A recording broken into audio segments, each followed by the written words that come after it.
បងប្អូននេះជាខ្សែកឈុតទី2របស់ខ្ញុំបន្ទាប់ពីឈុតទី1របស់ខ្ញុំនេះទៅគឺនេះជាឈុតខ្សែកទី2របស់ខ្ញុំណាអញ្ចឹងសម្រាប់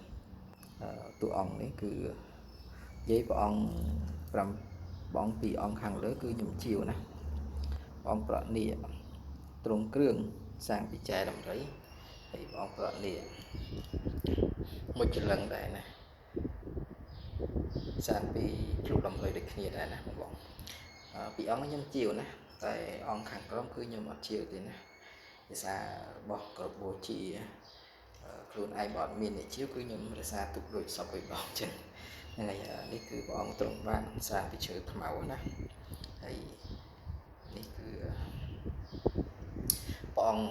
សមាធិបលាំងពេជ្រសាងពីមិនដឹងជាក្លឹមអំពើជូរឬក៏ជា